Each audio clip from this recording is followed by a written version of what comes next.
Good morning, everyone. It's a pleasure having you all here. Welcome in the side event of Strengthening Sustainable Research Systems.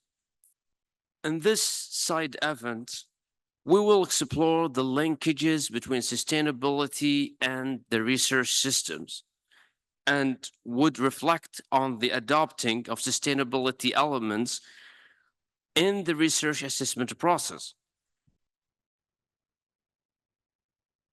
At the beginning, allow me to give you a background about the working group.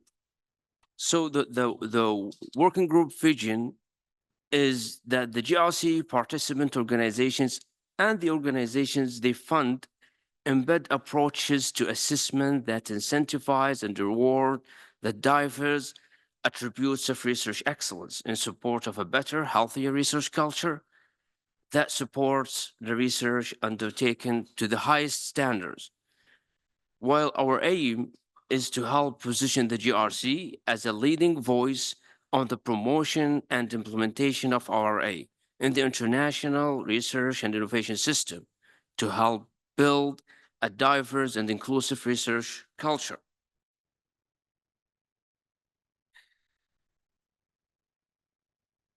The working group is consisted of 19 organizations from 16 nations across the 5 regions of the globe. As you can see in the map, we're all over all the world.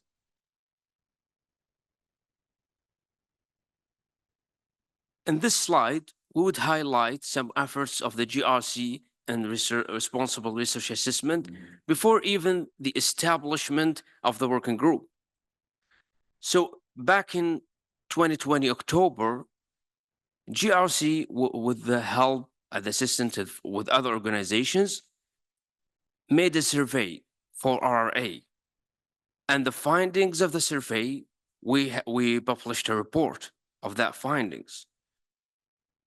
So in November in the same year, the GRC, also with the help of other organizations, made a conference for RRA, specialized for RRA, with over 40 speakers and over 1,000 attendees.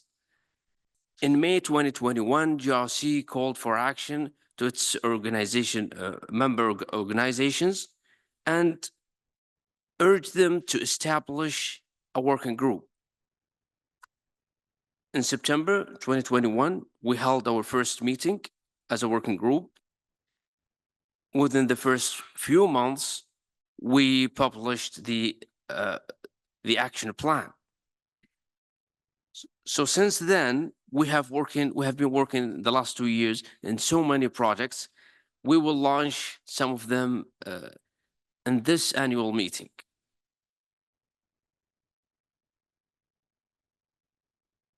So in today's session, we would launch the report of 11 dimensions of RRA. We would explore the link between RRA and sustainability, and we would launch the GRC survey, the updated one, after 4 years from the first one, to see the upgrade and the maturity of the organizations over time. And last, we would launch as well the case study framework template. I would give the chance to my colleagues to take you in this joyful journey of achievements. So next we have Sean, the co-chair. Please, you have the floor, Chair.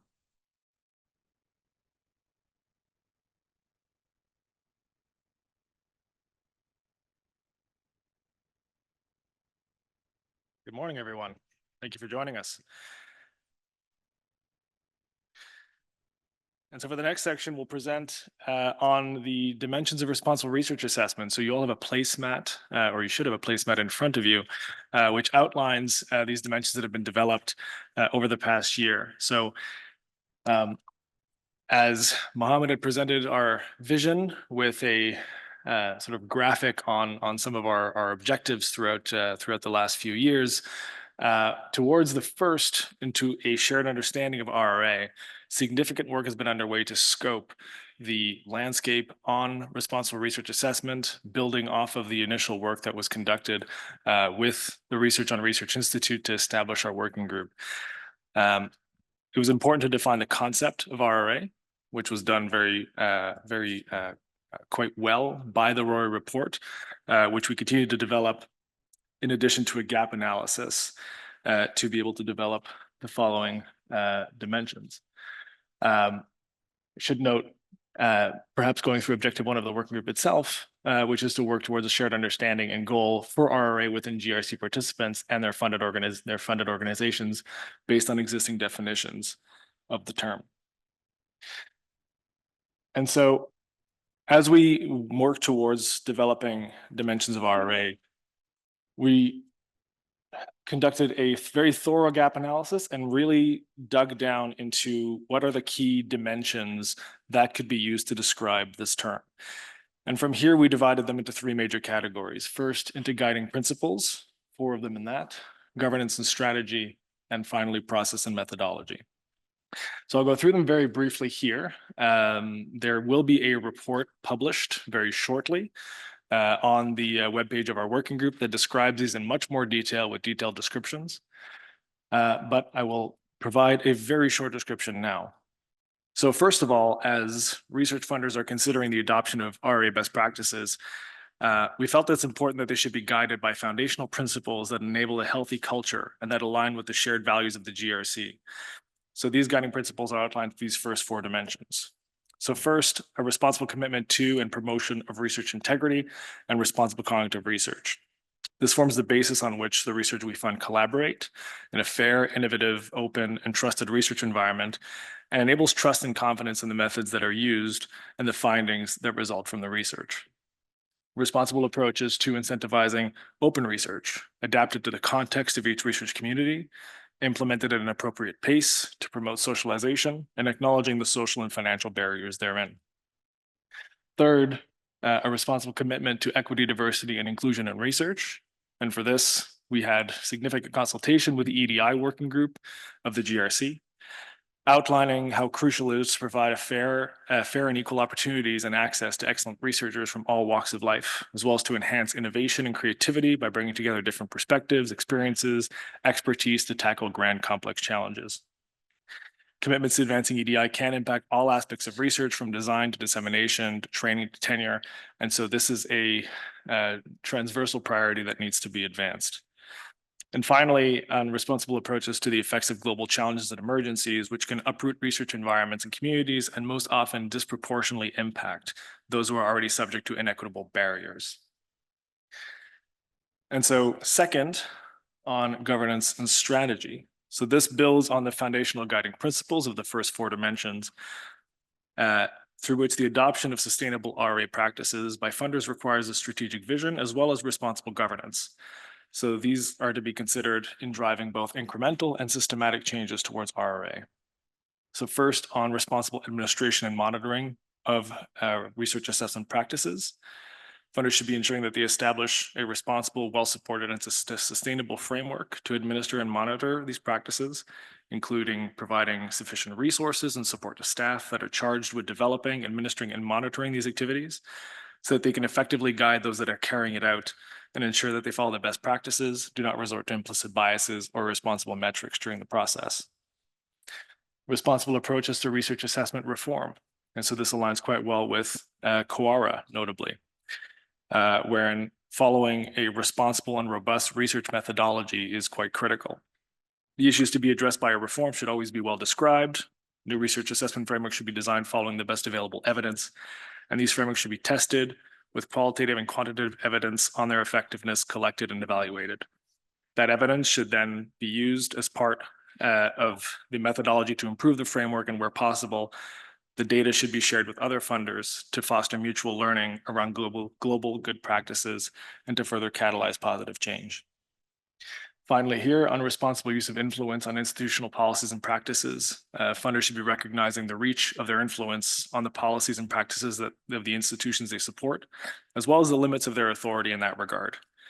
It's important, therefore, to wield that influence responsibly, especially with respect to the autonomy of research institutions and the academic freedom of researchers, and working in collaboration with them to support the socialization and adoption of any new practices on research assessment.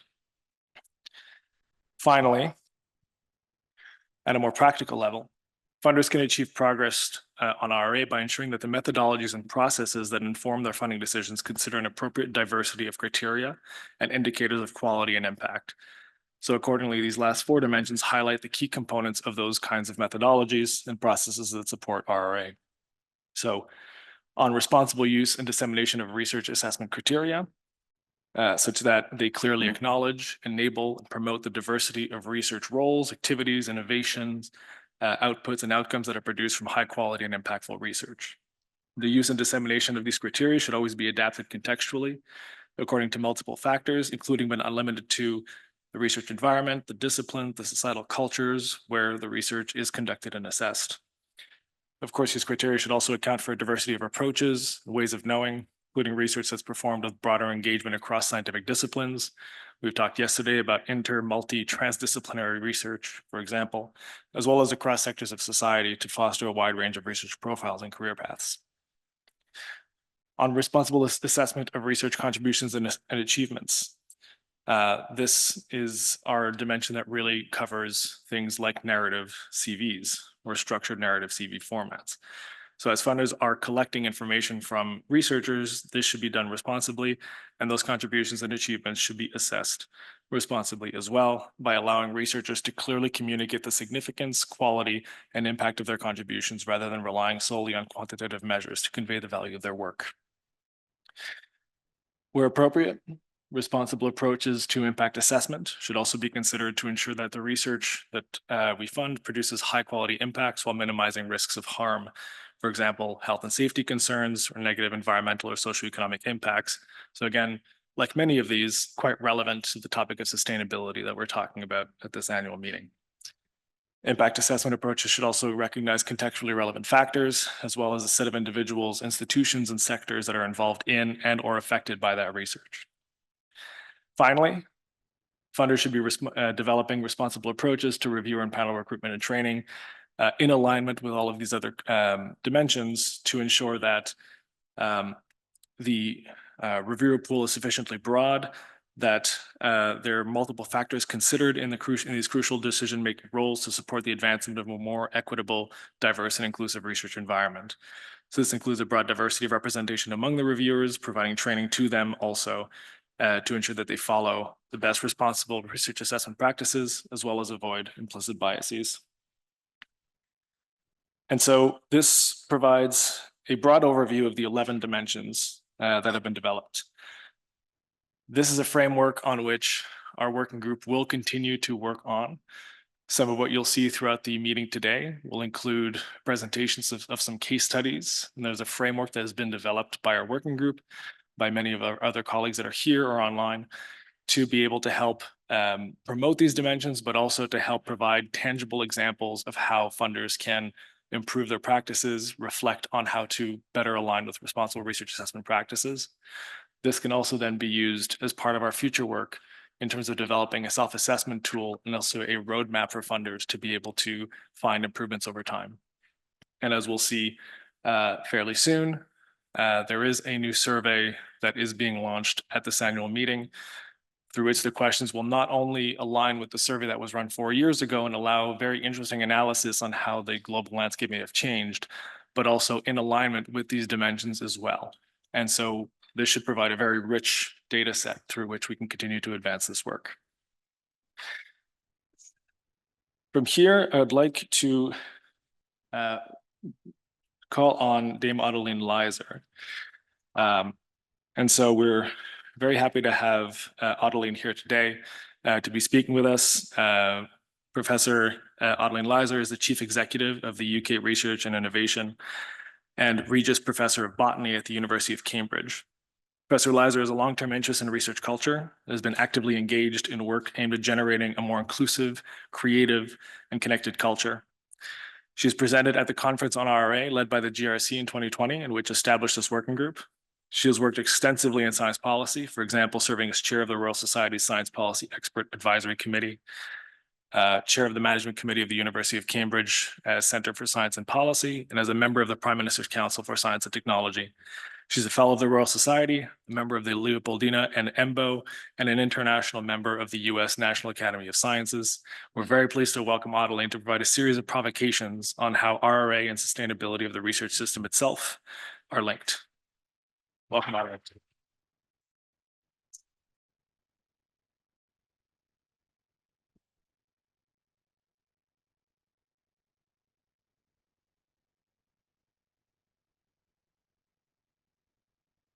As usual, I need to lower the microphone. Almost stand on tiptoes so I can see over. Wonderful.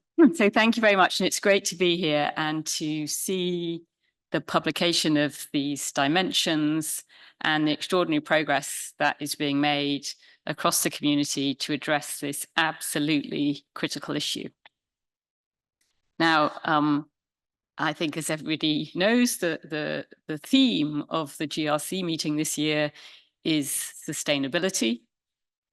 There's a huge focus on the Sustainable Development Goals, which is brilliant, but also on the sustainability of how research is conducted. And whilst elements of that have to do with, again, the Sustainable Development Goals and also obviously environmental sustainability, it's very appropriate that we should consider whether the research and innovation system is itself, in the broadest sense, sustainable. And I think a number of us who've been working on this topic of research culture in general and how we assess research and researchers in general have felt for a number of years that the direction of travel is creating all kinds of stresses and strains in the system, which bring into doubt whether it will be long-term sustainable as a way of doing research, attracting the full range of people that we need to tackle some of these huge issues that we face, such as how to deliver the Sustainable Development Goals.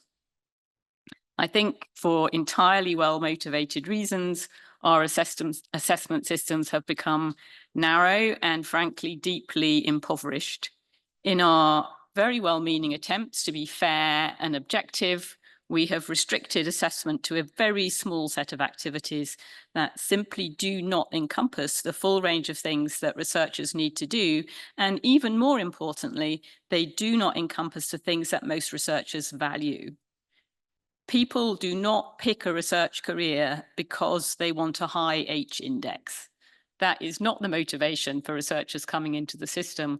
And if that becomes the main tool through which people are assessed, then those very people whom we need will leave. So I think if we continue down this path of very narrow assessment criteria, people will opt out. And indeed, in some fields and in some countries, there's already significant evidence that exactly that is happening. And so we need to act. And fortunately, as you've heard, the community is coming together to do just that. Around the world, there is increasing recognition of the issues, and there are initiatives, including those led by the GRC, to change things for the better. And I think that global leadership is really important, because one of the things that comes up over and over again when one's talking about these initiatives is somebody will say, well, it's all very well for us to do this in our country, but research and innovation is a global endeavor. And if we assess our researchers differently from everybody else, then nobody from the international community will recognize the contributions of researchers from our nation. And again, we just have to get over that. I don't think it's true. And I think these collaborative efforts that we're driving here today are a really good example of why not. So fair and transparent assessment, we're all very keen on that, but that doesn't mean narrow and entirely driven by other people's subjective opinions. Our objectivity issues, yes, it's true that for example, some publication metrics are objective, but they emerge from other people's subjective opinions. So the objectivity notion is a myth, and we need to get beyond that. And we need an evidenced and transparent assessment system that allows us to compare things that are difficult to measure, and that allows us to compare things that are very different between different people or different projects or the different kinds of things that we want to do. It is simply not possible to have a fair and researcher assessment system where all the criteria apply equally to all people and all projects. We need to give ourselves back permission to work together, to use our expertise and our judgment in a transparent and evidence-based way. And we are getting there, which is great. I want to pick one example that was mentioned already of one of the things that UKOI is trying to do, which is that we have replaced the standard list-based academic CV with evidenced narrative CV that's divided into 4 sections that reflect the researcher framework that has been developed, for example, across Europe, but also based on a lot of work done by the Royal Society in the UK. And I think it's a useful lens through which to look at this question of sustainability in research. The overall sustainability of attracting people into the research and innovation system and building a high quality research and innovation culture that allows us to tackle the pressing questions that we're facing. But also at many levels, the current system is not sustainable. So our narrative CV has these 4 sections. The first section is what have you contributed to knowledge, to new knowledge or innovation. And this is not a list of papers, but it is a description of what you've discovered with evidence. And you can evidence that in a whole variety of ways and refer to things that are not only papers, but a whole range of other things that might have been the outputs and the outcomes of your research. And this section obviously focuses on the key purpose of research, which is to increase knowledge. And of course, we need to communicate that knowledge effectively, but it is the knowledge and not where that it is reported that really matters. And our obsession with where we publish papers creates huge sustainability challenges in the system. It is incredibly inefficient. We all know the amount of time we take trying to get our papers into particular journals and then working down the kind of hierarchy as we resubmit and resubmit them. It's not efficient. It's an incredible waste of time, valuable time that researchers could be spending on other things.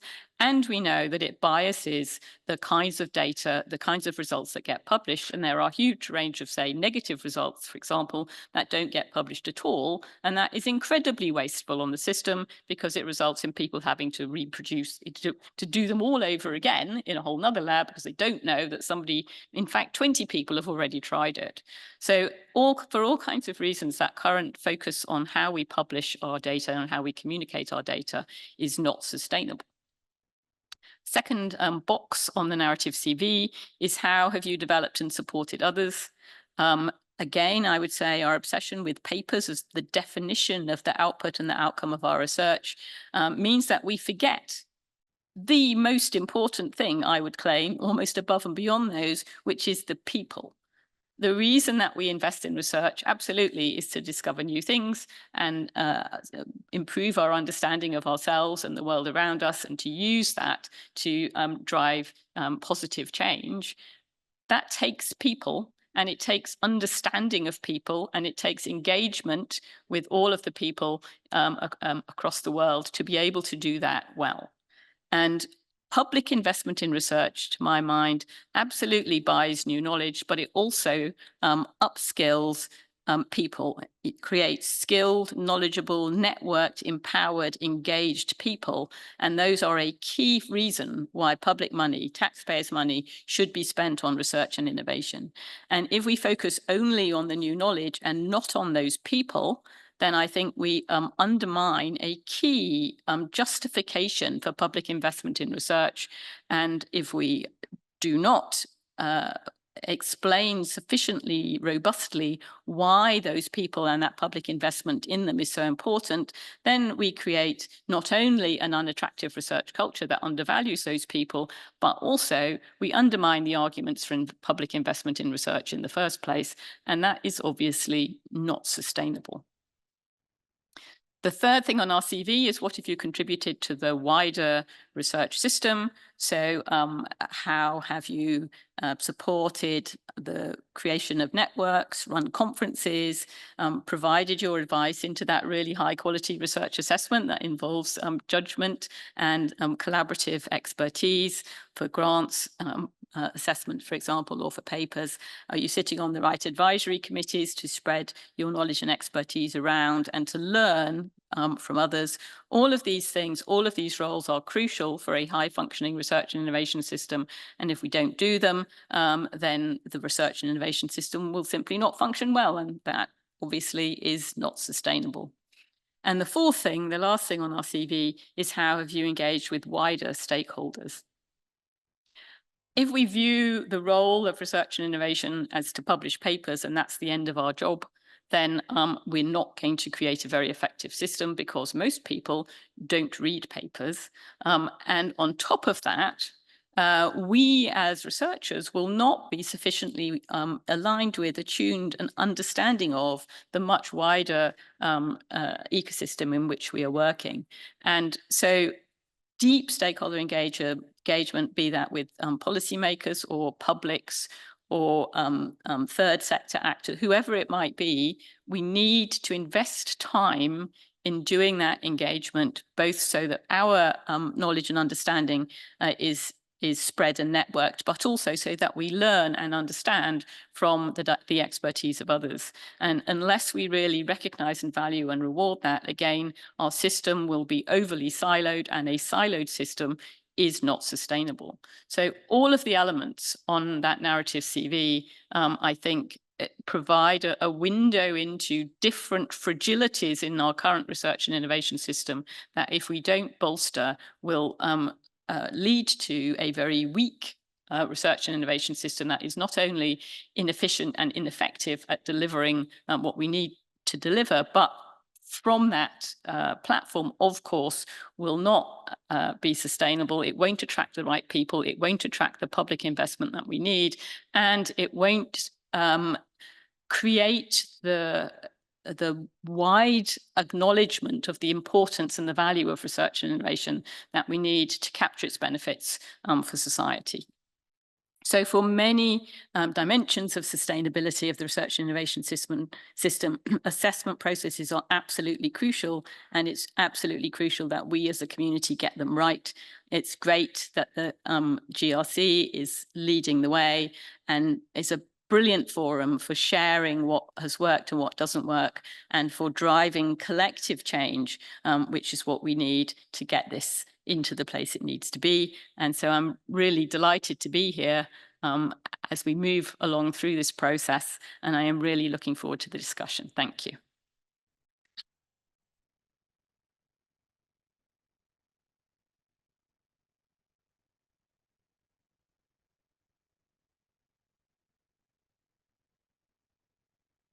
Thank you very much, Dr. Leiser. I think this sets us up quite well for our discussion.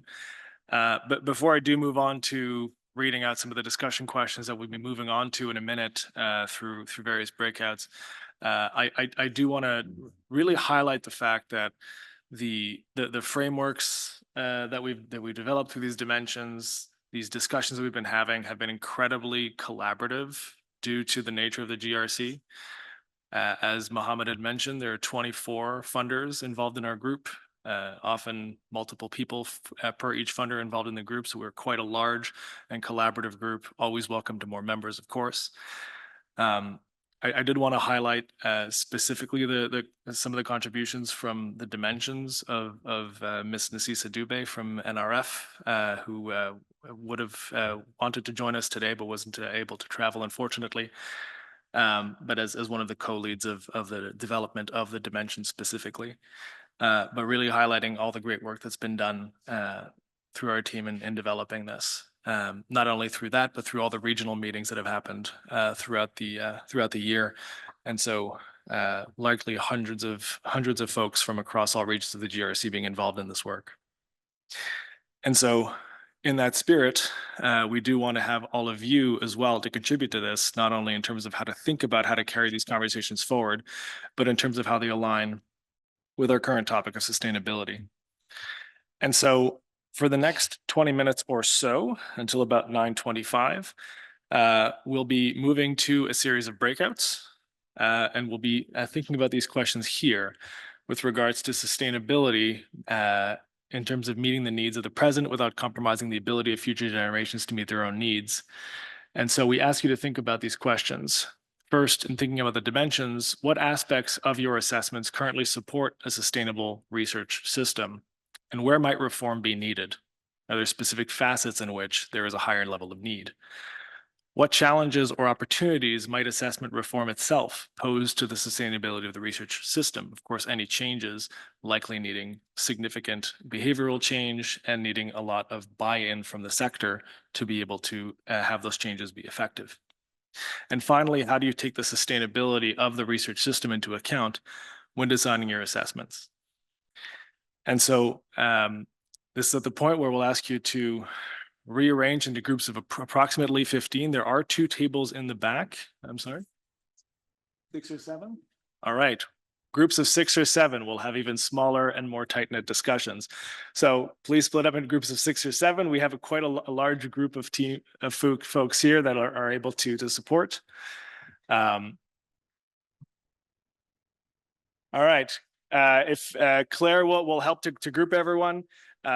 Notable that we will not be feeding feedback back afterwards, so there'll be members of our working group supporting to take notes.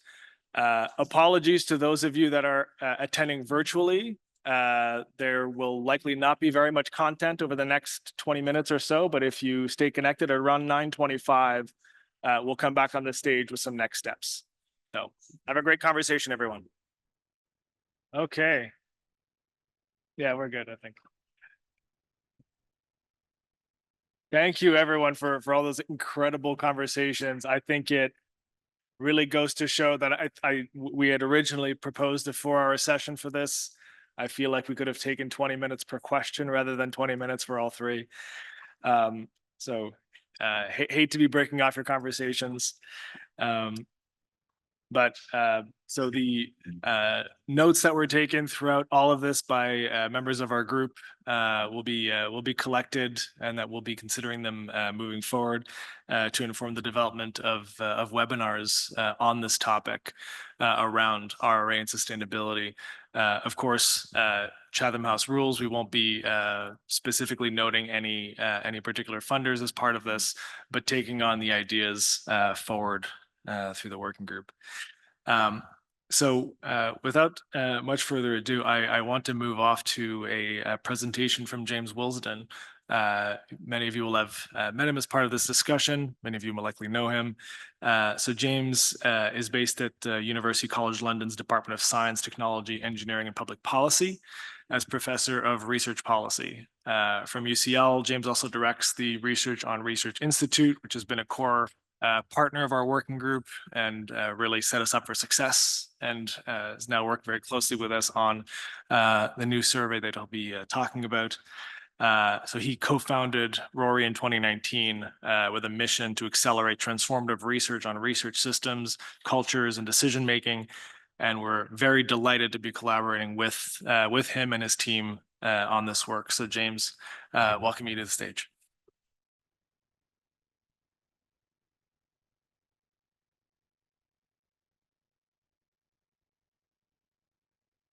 Great. Thank you, Sean, very much. I'll try and speak. Christina was saying the sound was a bit low, so I'll try and bellow out. But thank you. It's great to be here. And from Rory's perspective, it's been fantastic, a real privilege to work with the GRC over the past 4 years now on this agenda, which and to see the progress that, well, the agenda writ large has been making across the community internationally, but also the particular role that the GRC has been playing and that you've all been playing through the working group and associated activities. I think it's really fantastic and great to see the GRC itself increasingly becoming a forum for these very important agendas in global research. So just a very quick word. Rory is a non-profit research institute, think tank, based at UCL in London, but very international. Our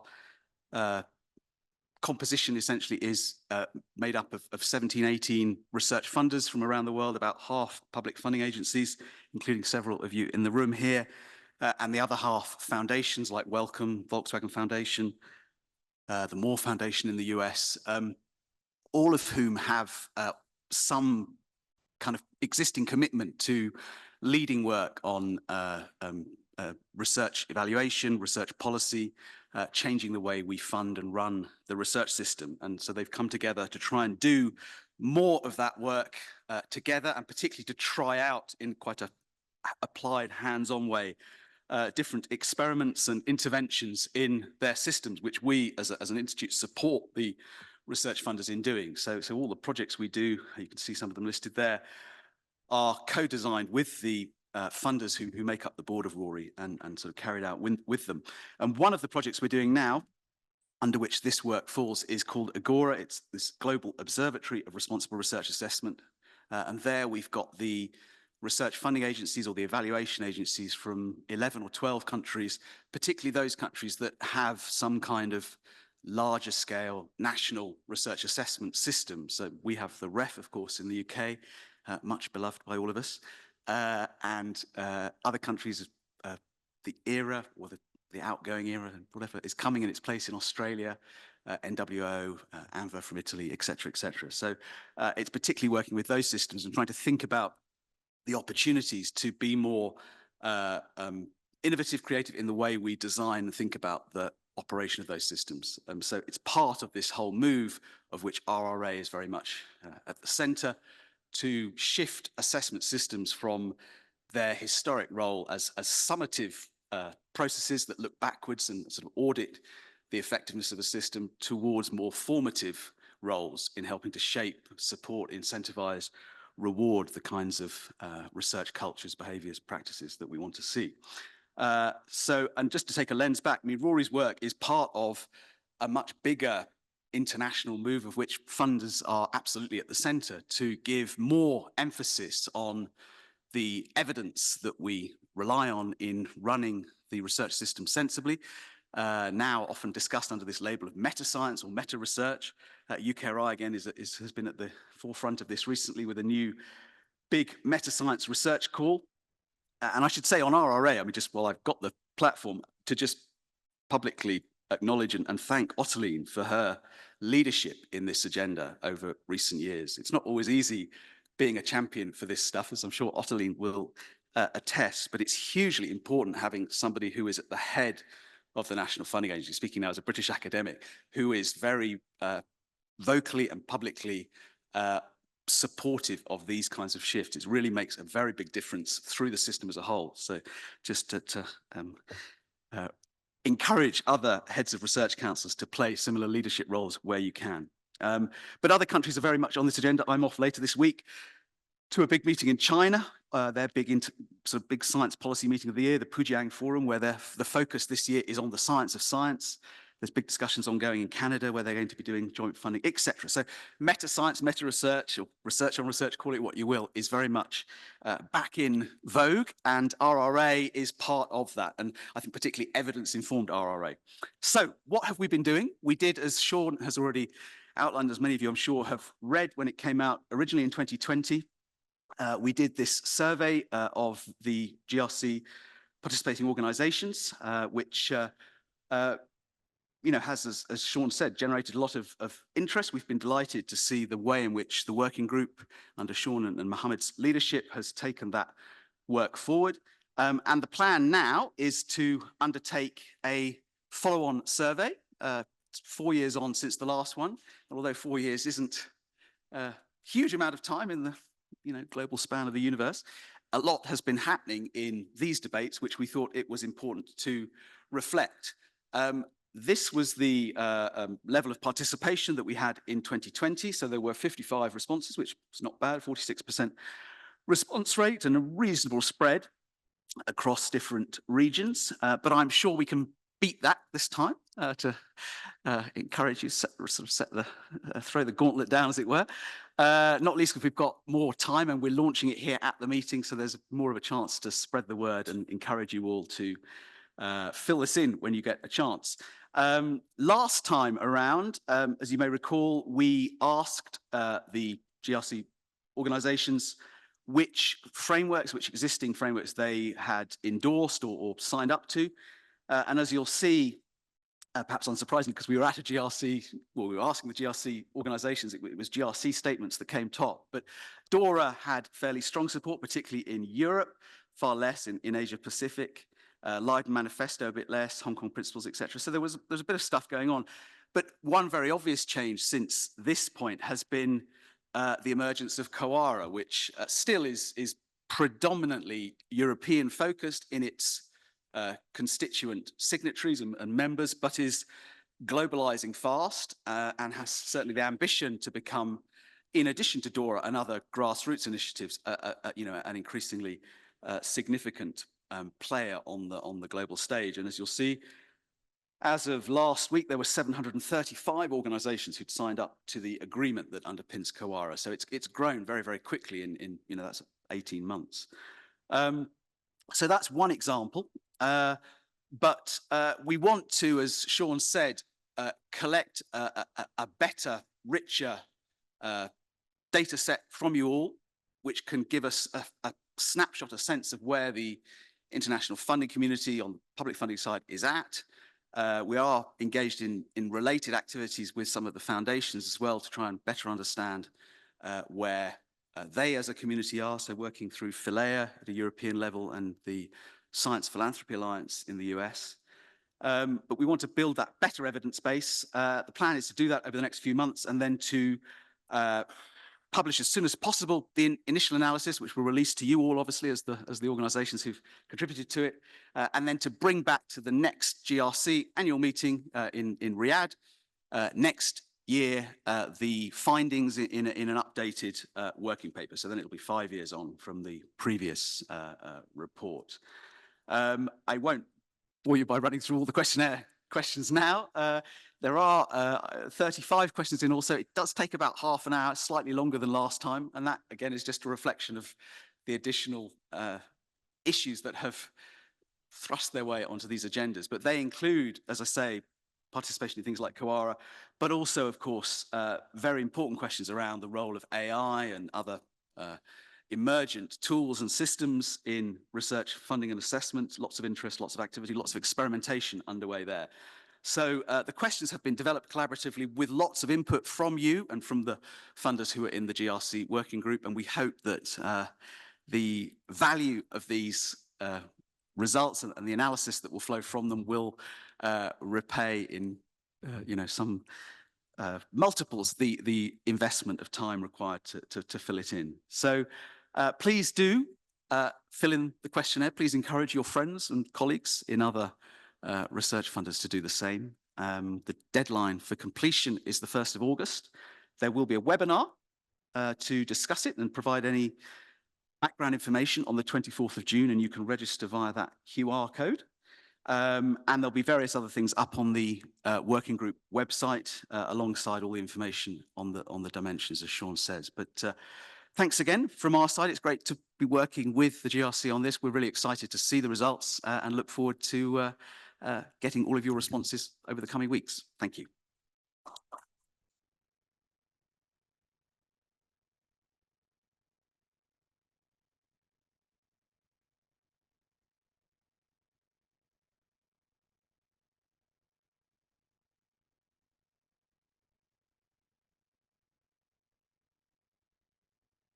Thank you very much, James. I think we're all extremely excited about this survey. I will say one of the members of my own team at NSERC was very centrally involved in helping develop this. And I think that this is going to be setting us up extremely well for some of our next steps. Of course, we bring in the results of this in Riyadh at the close of the first 4-year mandate of our working group. We're hoping to be able to continue beyond this, given that I think this is going to be a very rich data set for us to continue to work. And in the continuation of this work, I want to introduce Li Wenkong. Wenkong is Director, Division of Africa, of Asia, Africa, and International Organizations at the National Natural Science Foundation of China.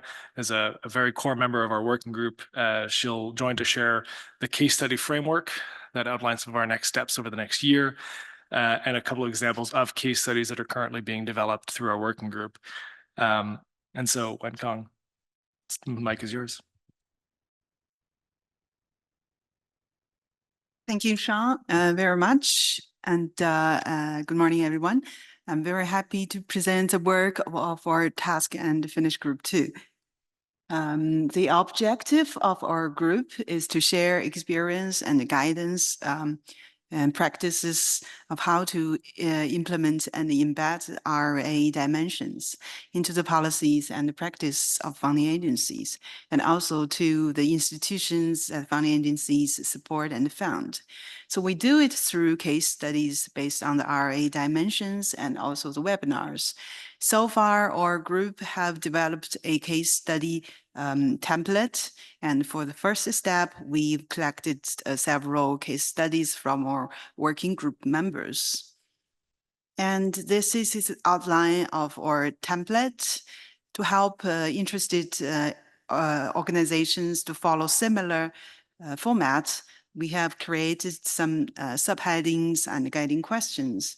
For example, we hope the participating organizations to provide information on how they plan the initiative, the key stakeholders, the communication plan, the risks, and also critical steps, barriers, and especially how the funding agencies monitor and evaluate the outcomes of their initiative.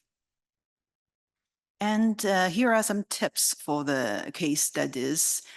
We hope the case studies can focus on the dimensions of RA and how they support a better, healthier research culture that promotes rigorous research undertakings to the highest standards. But the case studies, they don't have to include all dimensions. We suggest the case studies demonstrate how the dimensions have been implemented, use clear and concise language, and avoid technical terms or jargons. Maybe one more point to make is the case study are not necessarily limited to best practice. They may just identify the problems, the current, the existing practice that may not be in line with the RA dimensions, and show the ongoing efforts that want to address these problems. We also hope the participating organizations aware and bear in mind that the case studies may be used for communication purpose, such as webinars we're going to organize or be published on the GRC website. And other members of GRC may use the case studies as examples for implementation of the RA dimensions. And next, I'd like to briefly show the 5 cases we have collected so far from our working group members. The first one is from the German Research Foundation, and it covers 4 RA dimensions. It's about DFG's policy package to support a qualitative and multidimensional evaluation of individual researchers. It includes a mandatory CV template with narrative elements. With this CV template, the applicants can provide all types of scientific contributions and explain their relevance with the proposals that they submitted. And the reviewers also asked to compare the context and to qualitatively evaluate the contributions and their relationship with the proposal at hand. The second example is from the New Zealand Ministry of Business, Innovation and Employment. It's also about narrative CVs. It is to give a rounded picture of the researcher's career, contribution, and achievement, especially for the indigenous researchers and women researchers who may need breaks because of family care. This case also mentioned the challenges to narrative CV. For example, some reviewers, they raised the question that the narrative part of the CV may need external verification. So the ministry have decided to make it not mandatory. But survey shows nearly half of the applicants choose to use the narrative CV, and the majority of reviewers appreciate its value, especially in the evaluation of non-academic careers. The third example from the National Council for Science and Technology of Argentina and covers 6 RA dimensions.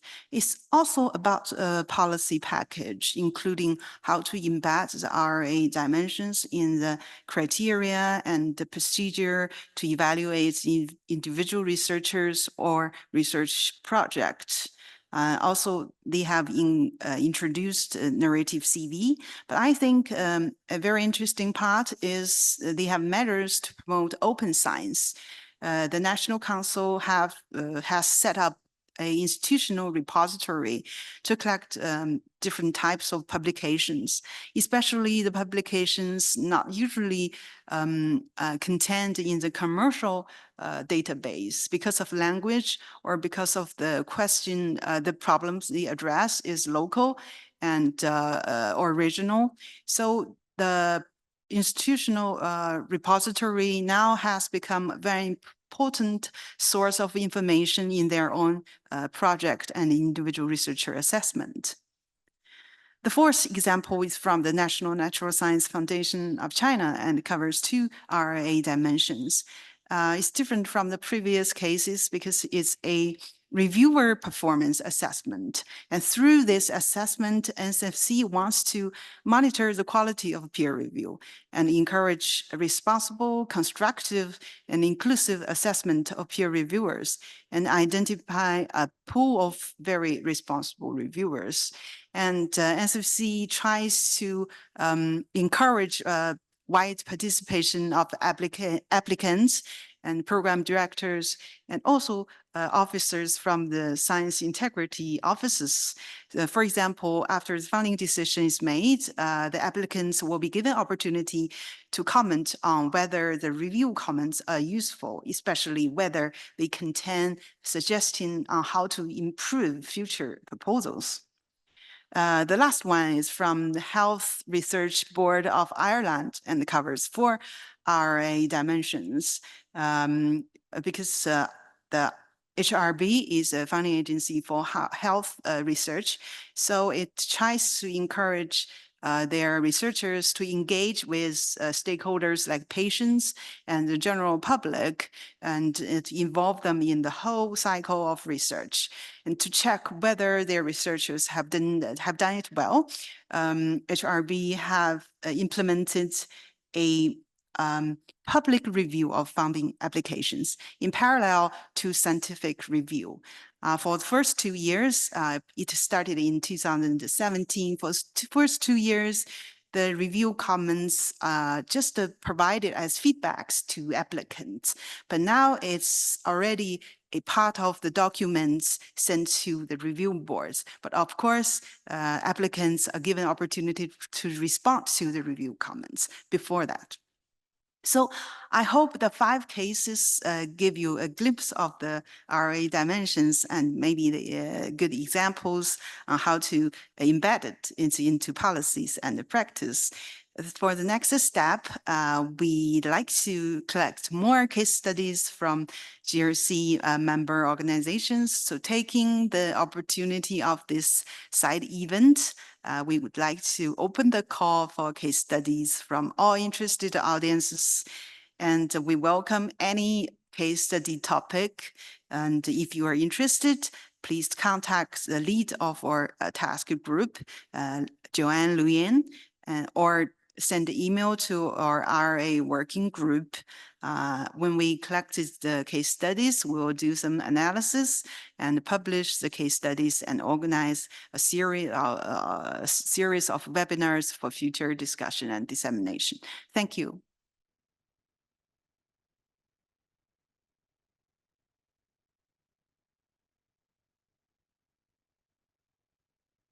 Thank you very much, Wang Kong. I think these case studies are setting us up very, very well. I think what you'll see in the near future is webinars developed based on many of these. I think there will be a quite strong diversity of examples. Something you'll have noticed as well is that each of these case studies also addressed multiple dimensions. And this is by design, in that each of the dimensions in the document, which I think you should have all received a copy by email before this as well, are intended to work together. And that these are not things that stand in silos, but in the same sense as we talk about how research needs to be more cooperative, that these are also intercooperative dimensions as well. And so very much recommending that you do read through the dimensions document in detail, consider these, and very much welcoming case studies from you moving forward. I'll pass the microphone to my colleague Mohammed in a few seconds, but wanting to also recognize the incredible input of our secretariat from the Global Research Council's RA Working Group. Claire is here in the back. We also have Rahina online, I believe Daisy as well, and Encoy. So wanting to give them a quick round of applause for putting together this very fantastic event. Mohammed, passing the last word on to you. Well, we have reached the end of our session. Would like to thank the speakers, Professor Dame, Professor James, Professor Lee, and all the participants in this session. And I will give you homework to take it home, back home. So please, before you sleep, you can read the 11 dimensions and consider it in your organization back, and then complete the survey if you can. And finally, make the case studies. See you in the next session in Riyadh. Thank you.